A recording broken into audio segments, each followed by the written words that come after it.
말씀 보겠습니다. 오늘 우리에게 주시는 하나님의 말씀은 스바냐 1장 1절에서 18절까지 말씀입니다. 스바냐 1장 1절에서 18절까지 말씀입니다. 한 절씩 교독하시고 마지막 절은 합독하겠습니다. 아몬의 아들 유다왕 요시야의 시대에 스바냐에게 임한 여호와의 말씀이라. 스바냐는 히스기야의 현손이요 아마랴의 증손이요 그다랴의 손자요 구시의 아들이었더라. 여호와께서 이르시되 내가 땅 위에서 모든 것을 진멸하리라. 내가 사람과 짐승을 진멸하고 공중의 새와 바다의 고기와 거치게 하는 것과 악인들을 아울러 진멸할 것이라. 내가 사람을 땅 위에서 멸절하리라. 나 여호와의 말이니라. 내가 유다와 예루살렘의 모든 주민들 위에 손을 펴서 남아있는 바알을 그곳에서 멸절하며 그마림이란 이름과 및 그 제사장들을 아울러 멸절하며 또 지붕에서 하늘의 뭇별에게 경배하는 자들과 경배하며 여호와께 맹세하면서 말감을 가리켜 맹세하는 자들과 여호와를 배반하고 따르지 아니한 자들과 여호와를 찾지도 아니하며 구하지도 아니한 자들을 멸절하리라. 주 여호와 앞에서 잠잠할지어다. 이는 여호와의 날이 가까웠으므로 여호와께서 희생을 준비하고 그가 청할 자들을 구별하셨음이니라. 여호와의 희생의 날에 내가 방백들과 왕자들과 이방인의 옷을 입은 자들을 벌할 것이며 그날에 문턱을 뛰어넘어서 포악과 거짓을 자기 주인의 집에 채운 자들을 내가 벌하리라. 나 여호와가 말하노라. 그날에 어문에서는 부르짖는 소리가 제2구역에서는 울음소리가 작은 산들에서는 무너지는 소리가 일어나리라. 막데스 주민들아 너희는 슬피 울라. 가나안 백성이 다 패망하고 은을 거래하는 자들이 끊어졌음이라. 그때에 내가 예루살렘에서 찌꺼기같이 가라앉아서 마음속에 스스로 이르기를 여호와께서는 복도 내리지 아니하시며 화도 내리지 아니하시리라 하는 자를 등불로 두루 찾아 벌하리니 그들의 재물이 노략되며 그들의 집이 황폐할 것이라. 그들이 집을 건축하나 거기에 살지 못하며 포도원을 가꾸나 그 포도주를 마시지 못하리라. 여호와의 큰 날이 가깝고다 빠르도다. 여호와의 날이 소리로다. 용사가 거기서 심히 슬피 우는도다. 그날은 분노의 날이요 환난과 고통의 날이요 황폐와 패망의 날이요 캄캄하고 어두운 날이요 구름과 흑암의 날이요 나팔을 불어 경고하며 견고한 성읍들을 치며 높은 망대를 치는 날이로다. 내가 사람들에게 고난을 내려 맹인같이 행하게 하리니 이는 그들이 나 여호와께 범죄하였음이라. 또 그들의 피는 쏟아져서 티끌같이 되며 그들의 살은 분토같이 될지라. 그들의 은과 금이 여호와의 분노의 날에 능히 그들을 건지지 못할 것이며 이 온 땅이 여호와의 질투의 불에 삼켜지리니 이는 여호와가 이 땅의 모든 주민을 멸절하되 놀랍게 멸절할 것임이라. 아멘. 오늘도 말씀을 사모하여 예배 자리에 오신 여러분을 환영합니다. 이 시간 여호와의 날이라는 제목으로 함께 말씀을 나누고자 합니다. 현대를 살아가는 사람들의 모습을 보면 이전과는 많이 달라진 생활의 양상을 보입니다. 이전에는 현재에 비하여 다들 힘들고 어려운 생활을 하였는데 특히 먹을 양식이 지금처럼 풍족하지가 않아 형제가 많은 집에서는 서로 한 개라도 더 먹으려고 아등바등 부대끼며 살아갔고 부모는 자녀에게 하나라도 더 먹이기 위하여 자신은 이미 먹어서 배부르다며 자녀에게 양보하기도 하였습니다. 예전에 이러한 시대의 모습을 반영하고자 한 노래가 나왔었는데 그 노래가 바로 G.O.D의 어머니께라는 노래 제목이었습니다.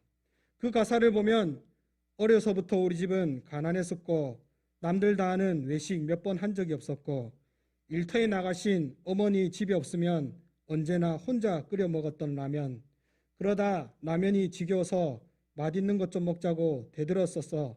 그러자 어머니 마지못해 꺼내신 숨겨두신 비상금으로 시켜주신 자장면 하나에 너무나 행복했었어. 하지만 어머니는 왠지를 드시지 않았어. 어머니는 자장면이 싫다고 하셨어. 어머니는 자장면이 싫다고 하셨어. 라는 가사입니다. 우리가 이 가사를 통하여 알 수 있듯이 자녀를 향한 어머니의 사랑과 희생이 눈물겹게 보여지고 있습니다. 그런데 오늘날의 시대를 보면 이러한 사랑과 희생이 어디에 갔는지, 어떤 부모는 자녀가 울어서 시끄럽다고 집어던져서 죽이지를 않나, 자녀는 유학 중에 방탕한 생활로 돈을 다 써버리고 돈을 더 많이 주지 않는다고 부모를 살해하는 등 각종 죄악들이 난무하는 그러한 시대가 되어가고 있으며, 죄를 지은 자는 전혀 반성이나 회개의 기색이 없이 변명만 늘어놓거나 뻔뻔하게 행동하는 것을 우리가 보게 됩니다. 우리는 이러한 시대를 보면서 이제 정말 말세다 말세야, 세상이 어떻게 돌아가려는지 그러는가라고 말을 하지만, 정작 우리 자신을 돌아보면 이와는 별다른 모습이 아닌 어느새 그와 비슷한 모습으로 세상의 쾌락과 세상의 문화를 쫓아 살아가는 우리의 모습을 보게 됩니다. 오늘 우리가 함께 읽은 말씀을 보면 각종 우상 숭배와 죄악에 물들어 있던 유다 백성들을 향하여 하나님의 심판의 날, 여호와의 날이 다가올 것을 경고하며 회개를 촉구하고 있는데, 당시 이 말씀을 받은 스바냐는 여호와께서 감추신 자라는 뜻의 이름으로 남유다 제13대 왕인 히스기야의 제4대 손으로서 왕족이었으며, 요시야 왕가는 칠총관으로 요시야의 종교개혁에 많은 영향을 끼쳤다고 볼 수가 있습니다.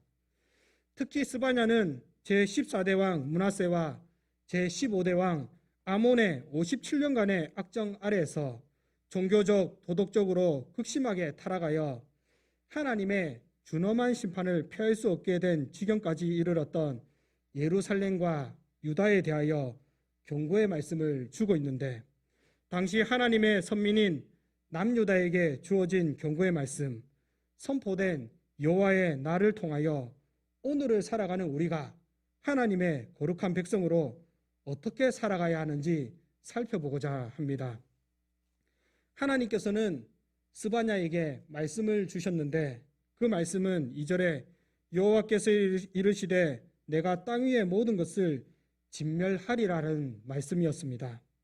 당시 유다 백성들은 므낫세와 아몬 왕의 영향을 받아 각종 우상 숭배와 그에 따른 죄악으로 심히 부패한 상태였고, 실제로 므낫세와 아몬이 다스리던 BC 7세기 초에서 중반까지는 구약 예언의 침묵기였으며, 8세기 말에 이사야와 미가 선지자가 활동한 시대에서 7세기 말에 스바냐, 나움, 예레미야 선지자가 활동하던 시대 사이에는 구약 성경 어디에서도 예언의 말씀이 기록되지 않고 있습니다.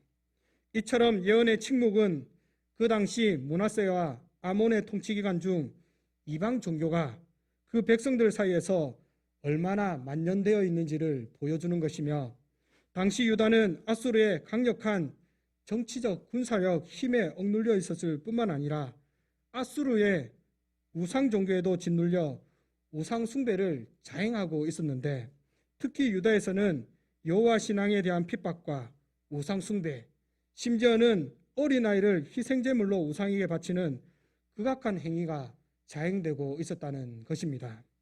사랑하는 성도 여러분, 하나님의 백성이 하나님을 저버리고 우상을 숭배하며 하나님이 가증히 여기시는 어린 자녀를 우상에게 바쳐 죽이는 인신제사, 여러분들은 어떻게 생각하시는지요? 열왕기하 21장 6절에 보면 므낫세가 또 자기 아들을 불 가운데 지나게 하며 점치며 사수를 행하며 신접한 자와 박수를 신임하여 여호와께서 보시기에 악을 많이 행하여 그 진노를 일으켰으며 라고 말씀합니다.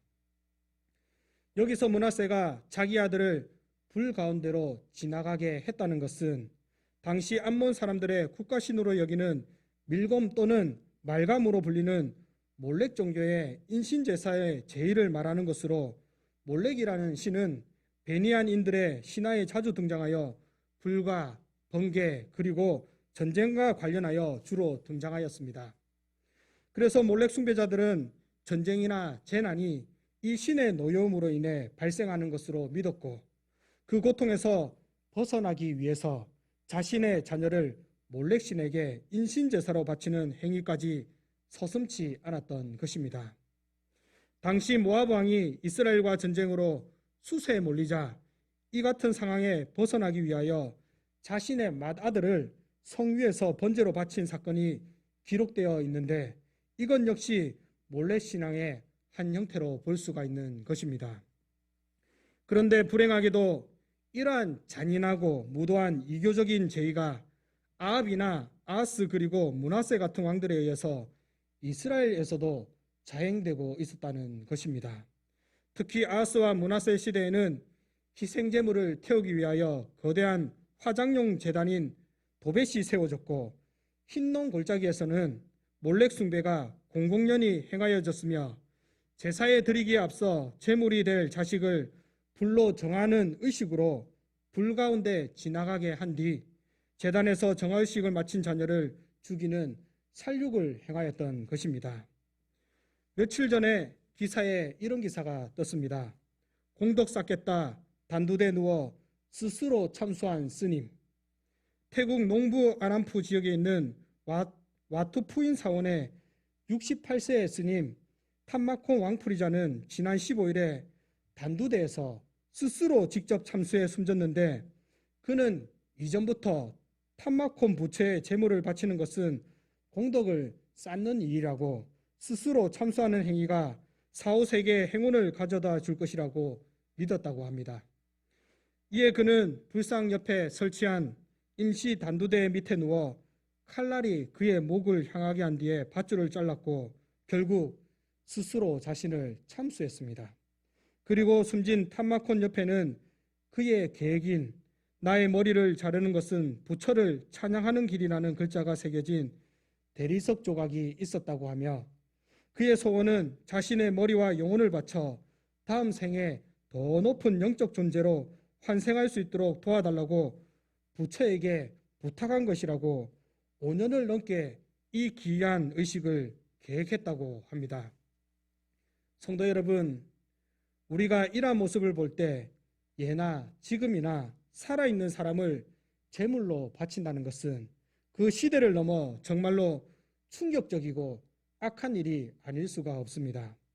그런데 여기서 우리가 생각해 보아야 할 것은 그 시대에 남유다가 행한 것과 오늘을 살아가는 우리가 행하는 모습이 정말로 다른가라는 것입니다.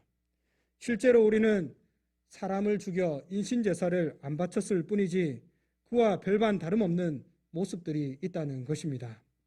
당시 사람들은 인신제사와 함께 무당을 불러 점을 치며 미래 운명과 기륭을 판단하고 접심술을 하여 죽은 자와 교통하는 등의 행위를 행하였던 것처럼 오늘날의 성도들도 마찬가지로 자신을 위해 희생을 보다는 자녀에게 욕이나 저주를 퍼붓고 폭행을 가하고 하나님보다 우당이나 점술가를 더 의지하며 말씀보다 세상의 가치관을 더 중요시하는 불신앙의 모습을 보이고 있다는 것입니다. 이처럼 악을 행하는 모습을 보면서 하나님은 심판을 내릴 것을 말씀하십니다.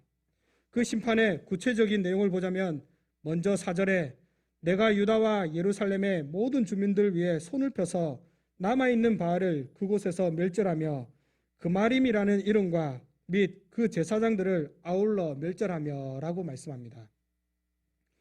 본래 하나님은 인간과 같이 손이나 발 등 눈에 보이는 지체가 없으신 분으로서 하나님께서 손을 펴신다는 것은 하나님의 행사를 보다 생생하고 구체적으로 분명하게 나타내기 위한 신인 동형론적 표현이라고 할 수가 있으며 이는 하나님께서 계획하신 바 이 일을 이루실 일들을 청중들에게 보다 분명하게 보여주시는 것입니다.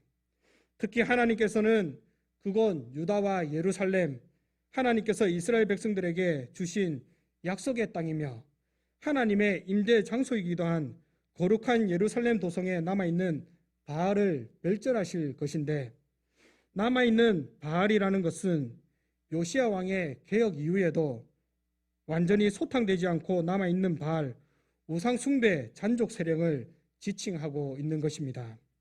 따라서 유다와 예루살렘에 바알과 관계된 것이라면 그 근원까지 완전히 멸절할 것을 말하며 그와 함께 그마림이라는 이름을 멸절한다는 것은 이는 우상 숭배하는 제사장들의 호칭을 뜻하는 것으로 바알과 관계된 모든 것을 그 뿌리까지 완전히 제거하는 것과 마찬가지로 우상 숭배에 앞장섰던 제사장들과 그 제사장을 지칭하는 호칭까지 멸하는 철저한 심판을 말씀하고 있는 것입니다. 사랑하는 성도 여러분, 오늘날 우리는 남유다가 섬겼던 바알, 눈에 보이는 송아지 형상의 바알을 만들어 섬기지는 않습니다. 그러나 우리가 비록 손으로 만들어 우상을 숭배하지는 않지만 그럼에도 불구하고 많은 성도들이 바알을 섬기는 일을 쫓아 행하고 있다는 것입니다. 당시 가나안 민족들이 섬겼던 바알은 농경 문화를 가졌던 가나안 민족들에게 비를 내려주고 농작물을 풍성하게 하여 물질의 풍요를 주는 오늘날로 말하면 물질의 신, 돈신으로서 수많은 사람들이 이러한 바알을 따라간다는 것입니다. 요즘 시대에 유행하는 말 가운데 주리니, 코리니라는 말이 있습니다. 이는 주식 초보자와 비트코인 초보자를 말하는 것으로 주식과 코인 초보자를 어린이에 비유하여 주리니, 코리니라고 부릅니다. 이처럼 수많은 사람들이 돈에 관심을 가지고 그것이 삶의 목표가 되어 주식이 오르면 웃고 내리면 울고 온통 그 모든 관심이 거기에 가 있다는 것입니다. 그런데 문제는 비단 이러한 행동이 세상 사람들뿐만 아니라 오늘날 성도들 가운데서도 이러한 모습들이 나타나고 있다는 것입니다. 그래서 디모데전서 6장 10절에는 돈을 사랑함이 일만하게 뿌리가 되나니 이것을 탐내는 자들이 미혹을 받아 믿음에서 떠나 많은 근심으로 자기를 찔렀도다라고 말씀하고 있는 것입니다. 성도 여러분, 우리가 살아가는 가운데 이 돈은 정말로 유익하고 필요한 것입니다. 저 또한 다른 사람과 다름없이 돈이 없어서 그렇지 많이 소유하고 싶어 합니다. 하지만 우리가 돈을 좋아한다고 해서 하나님보다 좋아하여 그것을 더 우선시 여기고 그것을 쫓아 행해서는 안 된다는 것입니다. 우리가 그 사실을 잊어버리고 돈신인 바알을 쫓아 행할 때 그 인생의 결국은 멸망이라는 사실을 명심하시기 바랍니다. 계속해서 하나님은 바알뿐만 아니라 하늘의 무뼈를 경배하며 여호와께 맹세하면서 밀감에게 맹세하는 자들을 심판하신다고 말씀합니다. 5절에 또 지붕에서 하늘의 무뼈에게 경배하는 자들과 경배하며 여호와께 맹세하면서 말감을 가리켜 맹세하는 자들과 라고 말씀합니다. 여기서 심판의 대상에 대하여 두 가지가 나타나는데 그 첫 번째 대상은 하늘의 무별에게 경배하는 자들로서 이는 유다와 예루살렘 백성들이 한 곳이 아니라 여러 지붕들 위에서 별들을 숭배하는 의식을 행하였다는 것을 보여줍니다.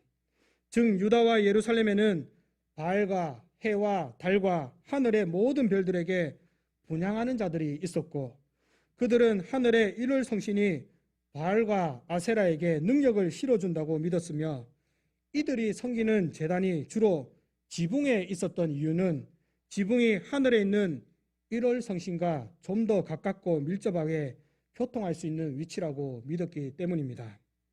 그리고 또 다른 심판의 대상은 말감으로 맹세하는 자들인데 이들은 말감만을 섬기는 자들이 아니라 여호와 하나님과 함께 말감을 섬기는 자들을 말하며 이스라엘 백성들을 역사적으로 볼 때 이들은 전적으로 이방 신만을 섬기는데 점령한 적은 거의 없었습니다.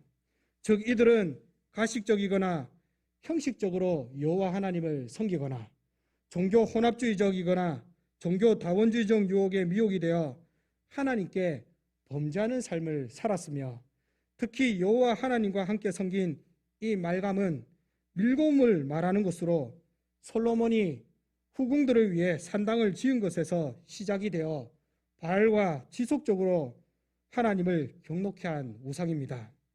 따라서 이들이 겉으로는 여호와 하나님께 경배드리는 것처럼 보이지만 실제로는 말감으로 맹세를 하는 종교적 혼합주의가 유대와 예루살렘에 만연했다는 것을 보여주며, 출애굽 당시 시내산 아래에서 아론과 이스라엘 백성들이 금송아지를 만들어 그것을 자신들을 구원할 하나님이라고 말하면서 여호와의 절의를 선포하고 제단을 쌓고 제물을 드렸던 것처럼, 이들이 행한 종교 혼합주의는 여호와 하나님의 이름을 이용한다 할지라도 그것은 우상 숭배의 모습이며 오히려 참된 신앙을 더욱 빠르게 무너뜨리는 것이라고 할 수가 있는 것입니다. 사랑하는 성도 여러분, 우리가 하나님의 이름을 부르며 하나님을 찾는다고 하지만 실제적인 생활 가운데서는 전혀 하나님을 찾지 아니하고 불신자와 마찬가지로 세상의 가치관을 따라서 그들과 별밤없는 행동을 하며 하나님이 없는 듯이 행하는 생활의 모습은 바로 이와 같이 혼합주의적 모습이라는 사실을 명심하시기 바랍니다. 이처럼 하나님께서는 신앙을 배반한 자들, 하나님을 따르지 아니하며 찾지도 구하지도 아니한 자들을 멸하실 것을 말씀하는데, 7절에 주 여호와 앞에 잠잠할지어다. 이는 여호와의 날이 가까웠으므로 여호와께서 희생을 준비하고 그가 청할 자들을 구별하셨음이라고 말씀합니다. 특별히 하나님께서는 여호와의 날에 희생될 희생제물을 준비하셨는데, 이는 바로 하나님께 범죄한 유다 백성들을 말하며, 그의 청함을 받은 자들은 하나님께서 그의 백성을 벌하시기 위해 사용하실 이방 군대를 말하는 것으로, 유다와 예루살렘의 악한 자들이 하나님의 심판의 도구인 바벨론 군대에게 희생제물처럼 살육될 것을 보여주는 것입니다. 이처럼 하나님께서는 여호와의 날이 임박하였음과 함께 이미 그날에 심판당할 자와 심판을 수행하는데 참여할 자에 대한 준비가 마쳤음을 보여주시며, 그에 앞서 잠잠하라고 말씀하시는 것은 유다에 임할 아주 중요한 대심판이 선언되기에 신경을 곤두세우고 이에 집중하여 들을 것을 말씀하시는 것입니다. 우리가 일반적으로 이러한 하나님의 심판의 말씀을 들을 때 생각하는 것은, 하나님께서 경고하실 때 진작에 그 말씀을 들어야지, 말씀을 끝까지 듣지 않고 있다가 자기 마음대로 죄악을 행하니 그러한 심판을 받는 게 아닌가라고 생각을 합니다. 그러나 우리가 알아야 할 것은, 이러한 하나님의 심판이 당시 이스라엘에게 향한 심판만을 말하는 것이 아니라 오늘을 살아가는 우리에게도 주어진 말씀이라는 사실을 알아야 합니다. 많은 사람들이 하나님의 말씀을 들을 때 이 말씀은 저 사람이 들어야 할 말씀인데, 아니면 이 말씀은 그 사람이 꼭 들었어야 하는 말씀인데 라고 생각해 보신 적이 아마 다들 있으실 것입니다. 그러나 이 말씀은 다른 사람이 아니라 오늘 이 자리에 있는 우리 자신이 들어야 하는 말씀인 것입니다. 하나님께서 주신 심판의 말씀은 1차적으로 유다를 향한 말씀이지만 이것은 전부가 아니며, 이 말씀은 우리를 향하여 앞으로 이루어질 종말론적 심판의 날을 준비하게 하는 것입니다. 종말에 이루어질 악인에 대한 최후의 심판을 보여주는 계시록에서는 악인들을 살육당하는 짐승에 빗대며 그들의 살이 공중의 새의 먹이가 될 것을 말씀합니다. 요한계시록 19장 18절에 보면 왕들의 살과 장군들의 살과 장사들의 살과 말들과 그것을 탄 자들의 살과 자유인들이나 종이나 작은 자나 큰 자나 모든 자의 살을 먹으라 하더라고 말씀함으로써, 범죄에 찌든 선민들이 살육당하는 짐승과 같이 하나님이 예정하신 악한 자들에 대한 종말론적 심판이 얼마나 철저한 것인가를 보여주고 있는 것입니다. 성도 여러분, 여호와의 날, 여호와의 희생의 날은 단순히 하나님의 징계가 이루어지는 날이 아닙니다. 이 날은 부르짖는 소리와 울음소리와 산들이 무너지는 소리가 나는 참상이 매우 극심한 날로서 다시는 돌이키지 못하는 심판의 날이 될 것입니다. 그런데 이러한 하나님의 심판의 말씀이 주어졌음에도 불구하고 이들은 도무지 하나님의 말씀을 듣지 아니하였습니다. 12절에 그때 내가 예루살렘에서 찌꺼기같이 가라앉아서 마음속에 스스로 이르기를 여호와께서 복도 내리지 아니하시며 화도 내리지 아니하시리라는 자를 등불로 두루 찾아 벌하리니라고 말씀합니다. 하나님의 경고의 말씀에도 듣지 않는 자들을 향하여 찌꺼기같이 가라앉았다라고 표현하고 있는데, 이는 문자적으로 술에 찌꺼기가 엉겨 붙은 것을 말하는 것으로, 술을 담을 때 향기롭고 좋은 술을 만들기 위해서는 찌꺼기가 생기지 않도록 이 병에서 저 병으로 계속 옮겨 주어야 하는데, 그렇지 않을 경우 그 찌꺼기로 인하여 그 술은 향도 나빠지고 탁하여져서 좋은 맛을 낼 수가 없게 됩니다. 마찬가지로 하나님의 백성인 이스라엘은 하나님의 택함을 받은 선민으로서 당연히 선민으로서의 맛과 향기를 바라야만 했습니다. 그러나 그들은 찌꺼기에 엉겨붙어 맛과 향기를 잃어버린 술처럼 불신앙과 부패 그리고 무사안일에 엉겨붙어서 그 어디에도 쓸모가 없는 존재가 되어버린 것입니다. 그리고 이들의 부패가 얼마나 심각한지 이들 마음속에 스스로 이르기를 여호와께서는 복도 내리지도 않고 화도 내리지도 않는다고 함으로써 모든 만물을 창조하시고 모든 역사를 주관하시는 하나님을 부정함과 동시에 그분의 인격과 존재를 모두 부인하는 불신앙의 극치를 보여주고 있는 것입니다.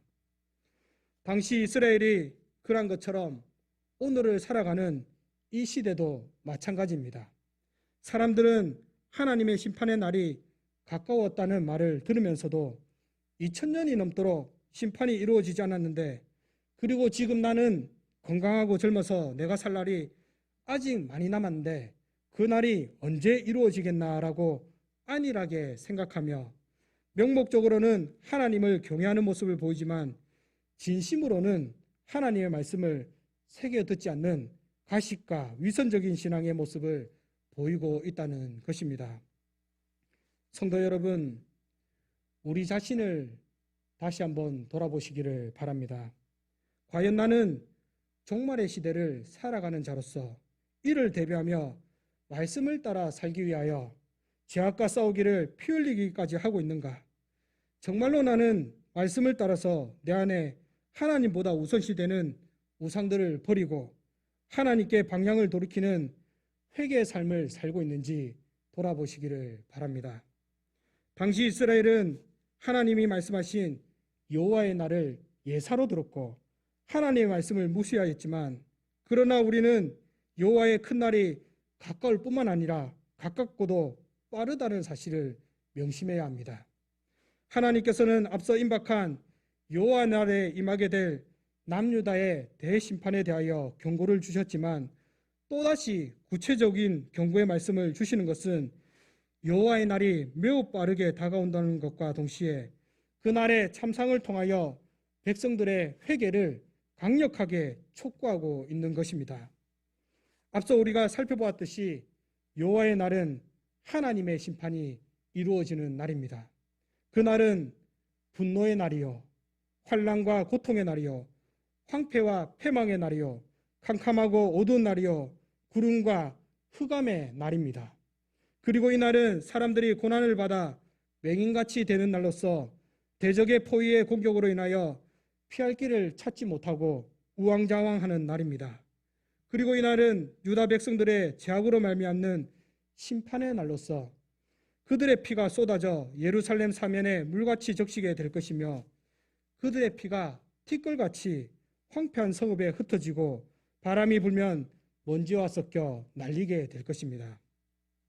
또한 그들의 살은 여기저기 흩어져 썩고 분토 곧 인분처럼 썩어 냄새나며 역겨운 오물처럼 될 것인데, 이는 당시 죽음 이후에 어떻게 장사되는가에 대하여 큰 관심을 가졌던 고대 근동의 문화에서는 이처럼 시신이 수습되지 못하는 것은 가장 큰 저주를 받은 모습이라고 할 수가 있으며, 이처럼 가장 비참하고 처참한 지경에까지 이르게 된 것은 이들이 하나님 앞에서 너무나도 심각한 죄악을 저질렀기 때문입니다. 이제 말씀을 맺고자 합니다. 하나님은 범죄한 유다를 향하여 말씀하십니다. 그들의 은과 금이 여호와의 분노의 날에 능히 그들을 건지지 못할 것이며 이 온 땅이 여호와의 질투의 불에 삼켜지리니 이는 여호와가 이 땅 모든 주민을 멸절하되 놀라게 멸절할 것임이라. 세상 사람들은 위기와 환난을 맞이하게 될 때 자신이 가지고 있는 것으로 그 위기를 벗어나고자 합니다. 그리고 오늘날 많은 사람들이 은과 금, 세상의 물질, 명예, 권세를 통하면 모든 것이 다 가능하다고 생각합니다. 실제적으로 우리가 보아서 알듯이 돈으로 잘 안 되는 일이 없습니다. 물론 어떤 사람은 내가 돈으로 해봐도 안 되는 일이 많던데 라고 말할 수가 있지만 그것은 돈을 적게 들였기 때문입니다. 정말로 돈이 많고 강력한 권력을 가진 사람에게는 적용되지 않는다는 것입니다. 예를 들어서 내가 불법을 행하였다 할지라도 일반적인 사람들이 상상할 수 없는 큰 돈을 들이고 끌어들일 수 있는 권세를 다 동원한다면 심지어 살인을 행한 사람도 그다지 큰 벌을 받지 않고 그냥 지나가는 것을 우리가 가끔 기사를 통해서 볼 수가 있다는 것입니다. 그러나 명심해야 하는 것은 이러한 세상적인 방법, 인간적인 모든 방법이 하나님 앞에서는 그 어떤 것도 통용되지 않고 그 누구도 여호와의 분노의 심판에서 건져낼 수가 없다는 것입니다. 그래서 에스겔 7장 19절에는 그들이 그 은을 거리에 던지며 그 금을 오물같이 여기리니 이는 여호와 내가 진노를 내리는 날에 그들의 은과 금이 능히 그들을 건지지 못하며 능히 그 심령을 족하게 하거나 그 창자를 채우지 못하고 오직 죄악의 걸림돌이 됨이로다라고 말씀하고 있는 것입니다. 사랑하는 성도 여러분, 우리가 살아가는 인생 가운데 가장 가치 있게 여기며 가장 우선적으로 여기며 붙들고 살아가야 하는 것이 무엇입니까? 세상의 돈입니까? 지식입니까? 학벌입니까? 권세나 명예입니까? 하이델베르크 요리문답 제1문에 보면 이러한 질문이 나옵니다. 사나 죽으나 그대의 유일한 위로는 무엇입니까? 그에 대한 답은 사나 죽으나 나의 몸도 영혼도 나의 것이 아니요 나의 신실하신 구주 예수 그리스도의 것입니다. 성도 여러분, 우리가 살아서 그리고 죽어서도 우리에게 영원한 것은 무엇입니까? 지금 당장 우리에게 1,000억이라는 거금이 주어진다면 우리는 통장에 있는 돈을 보면서 직장이나 학업이나 다른 큰 걱정들이 사라지며 마음이 든든할 것입니다. 그러나 세월이 흘러 몸이 약해지고 병이 들어 누워서 밥도 제대로 먹지 못하고 심지어 호흡도 힘들어 산소 호흡기를 끼고 겨우 생명만 연장하고 있다면 1,000억이 아니라 100조, 1,000조를 가진다고 한들 무슨 소용이 있겠습니까? 이와 같이 하나님의 심판의 날에는 이 모든 것이 쓸모없는 것이 될 것이기에 우리는 영원히 가치 있는 것을 위하여 사는 인생이 되어야 한다는 것입니다. 그래서 스바냐 선지자는 이러한 미래를 바라보며 여호와의 규례를 지키는 모든 자들아 너희는 여호와를 찾으며 공의와 겸손을 구하라고 외치고 있는 것입니다. 우리가 예수님께서 오신 이후로 시작된 종말의 시대를 살며 하나님의 결정적인 최후의 심판을 앞에 두고 있는 자들로서 스바냐의 경고의 말씀을 마음에 새기지 아니하고 이러한 경고의 말씀을 오늘 그냥 흘려버린다면 우리의 마지막은 영원한 멸망밖에 주어질 것이 없다라는 사실을 명심하고 또 명심하고 또 명심하시기를 바랍니다. 따라서 참으로 가치 있는 인생은 하나님을 떠나 세상의 것을 쫓아가는 인생이 아니라 우리를 구원해 주시고 영원한 생명의 길로 인도해 주시는 예수 그리스도를 따라 사는 삶이라는 사실을 명심하시고 우리에게 있어서 여호와의 날이 심판의 날이 아니라 오히려 하나님께서 믿음을 배반치 않는 자에게 주시는 구원의 날, 영원한 복이 시작되는 날로 누리는 저와 여러분들이 되시기를 바랍니다. 다 같이 기도하겠습니다. 찬송가